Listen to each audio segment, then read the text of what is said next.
ついにドジャースとパドレスが激突するディビジョンステージまであと1日。現地のメジャーリーグ番組でも各番組でこの対戦への期待から多くのプログラムが放送されています。ドジャースにとっての鍵となるのはどこなのか、そしてパドレスの優位性のあるポイントはどこなのか、詳しく解説していた番組がありましたので、今回はそちらの番組を翻訳してお届けいたします。このチャンネルでは日本人メジャーリーガーに関する現地放送局の様子を翻訳してお届けいたします。お見逃しのないように今のうちにチャンネル登録をお願いいたします。And tomorrow's the day. Can you stand it? 4 games back-to-back, starting with the Tigers Guardians, finishing with the Padres Dodgers. Life is good. October is finally here. It is the Division Series report presented by Booking.com. JP Morosi, have you recovered from last night? This New York area is buzzing. So much fun, but I want to go out west because the Dodgers setting up their rotation for the Division Series, and we all thought it was Jack Flaherty for Game 1, but no, it's Yoshinobu Yamamoto. Why? What's behind the thinking? Good morning to you. Happy October. Lauren, good morning. Happy October. Thank you for all the great questions during the course of this season here on our final Central show of the year. And let's get into the Dodgers rotation. The reason for the switch, most notably, is because the Dodgers want to have Yamamoto available for a potential Game 5 on additional rest. Now, additional rest has been a theme for him all season long. He has not been pitching on the regular 4 days of rest, and so with the additional travel days in the series, he could pitch in Game 5 with the benefit of additional rest. Now, with Flaherty, what this communicates to me, and this was not said explicitly yesterday by Dodgers officials, but I do wonder, Lauren, if this means that Flaherty could be an option out of the bullpen sometime in the middle of the series following his Game 2 start. So Yamamoto tomorrow, Flaherty on Sunday. And I think we'll see the Dodgers utilize their pitching very creatively because we know this, their lack of pitching, starting pitching depth, healthy depth has been a theme for them this year and the playoffs and past years as well. And the stat that I've mentioned before, and I'll leave you with here in our last conversation with the Dodgers this season, they have not had a starting pitcher go into the 6th inning and get an out in the 6th inning of a playoff game since 2021. Wow. They need change in the coming. Look at that picture. Speaking of Shohei, gets his first taste of the postseason. It is against their rivals down the freeway, Padres Dodgers. What a division series matchup. We know Yoshinobu Yamamoto will get Game 1 for LA, Dylan Cease for the Padres. And last year in the postseason, it was the division series against the Diamondbacks, and LA's bats went cold. How do they change that this time around? It's time for D-Rose Details presented by Canva. What do you Canva, welcome to the club. To the club. When you look at this matchup, it's a doozy. It's a fun one. What do you think about? I think about like the 5 months and 6 months sitting up here and kind of the peak valley. And we talked about, I remember I said about a month ago, I thought the Dodgers were a juggernaut that was just rolling into the postseason. And you kind of raised your eyebrows at me. And you were kind of right. As they get into it now, I would think the San Diego Padres go in as a slight favorite just based on starting rotation. Yeah. Losing Musgrove's not ideal? Yes, losing Musgrove's not ideal. They can cover it with depth. I'm interested to see how David Roberts attacks the Padres all year. A lot of familiarity here. All right, I want to dive in on 3 things that I'll be looking for. Number 1, we thought maybe Flaherty would get the Game 1 start. It was Yamamoto. And I want to take you back a couple starts ago. Just how many pitches and the different types of weapons. This was top first against the Chicago Cubs. He showed Ian Happ, who was leading off for them, 4 different pitches. So he has no idea what to eliminate, second AB. How about the get me over breaking ball of Dansby Swanson? Then 97 black away.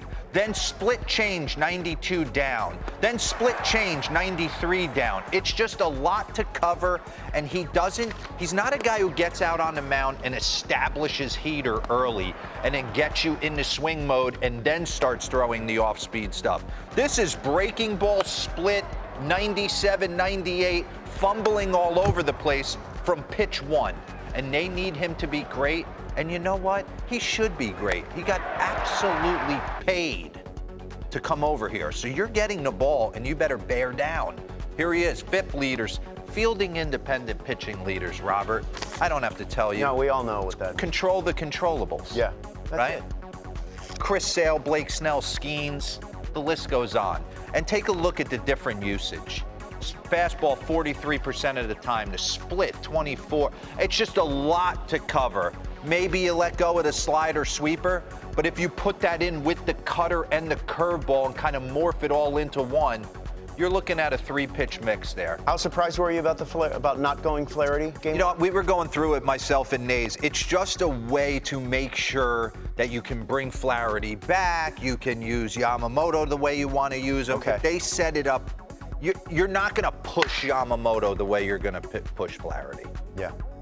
If you're the Phillies and the Dodgers and the Yankees and the Guardians, how do you keep the magic? Because we're watching these other teams experience magic in the wild card round. How do you keep, I mean, you don't have to get ready for, you don't have to tell these teams to get ready for postseason baseball, but they've had a week since they've had real at-bats. Is that a thing or no? The challenge. A challenge?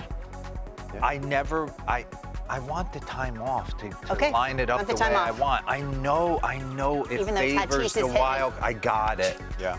I got Wearing the it. uniform and the eye black. Tatis has had some big moments at Dodger He Stadium. owns Dodger Stadium. And he is the swaggiest dude when He he's is, going man. right. He's my second guy. I mean, I tell Bader, head to toe shot on the full uni. Because Ketel Marte and Fernando Tatis Jr. wear the best unis in the game. Don't sleep on Starling Marte. I'll give it to Starling Marte. He was throwing some knocks through the 4-3 hole. But this guy will waltz into Dodger Stadium, and it's like his home ballpark. I mean, this guy has been really, really good. 349 with 10 home runs, 18 RBIs in 22 games at Dodger Stadium. And he showed up. He got him going early against the Braves. Second deck shot to make it 2-0 in the bottom of the first off A.J. Smith-Shawver. That lit that place up. And the third thing I will be looking for is there's going to be a couple times. Tanner Scott's going to face Ohtani the entire series. And Mike Schultz got to be careful about this, because if it goes to 5 games and he keeps showing him Tanner Scott over and over, you're going to get a Yordan Alvarez-Alvarado situation. So don't be shocked in Game 5 if Tanner Scott gets taken to the bridge by Ohtani in a big spot. If he sees him a ton. If not, I think Tanner Scott certainly got the upper hand. Ohtani is 1 for 9 lifetime off Tanner Scott. So he gets to attack Freddie Freeman, who's 2 for 7 lifetime. He gets to attack Ohtani. So I love what A.J. Preller, he went out and got Tanner Scott and Jason Adam, and for moments like this, he knew he was for this series. Exactly. He knew what he wanted. He knew who he was going to have to stare down. Those will be the 3 things I'll be looking at. And from the flip side, we've talked so much about the Padres bullpen, and rightfully so. And I'm also interested to see how Freddie is with this ankle, because, I mean, it's obviously a problem. Yeah. On the flip side, the Dodgers bullpen, I think, is a lot better and has a lot more weapons than people have given it credit for throughout the season. 現地番組もワイルドカードステージから一夜明け、ディビジョンステージへの期待を煽る番組がすごく増えていますね。表現として面白いのが、ここからがさあ本番という雰囲気を番組から感じ取れることですね。ドジャースにとっては山本由伸選手の投球が注目され、パドレスはマスグローブ投手の離脱に情報が集中しているように見受けられます。ドジャースはホームアドバンテージを生かし、勝ち切ることができるのか、はたまたパドレスはワイルドカードステージの勝利の勢いそのままに、ドジャースを追い込めるのか、このカードは本当に注目です。皆さんの対戦成績はどちらが何勝で、このステージを突破すると思いますか？ぜひコメントで教えてくださいね。ちなみに私の予想は、第5戦までもつれ込み、3勝2敗でパドレスだと思いますが、試合が水物、そして大舞台にとんでもない集中力とパフォーマンスを発揮する誰もが認める野球界最強選手がドジャースにはいるので、どうなることか本当に楽しみです。それでは次回の動画でお会いしましょう。さようなら。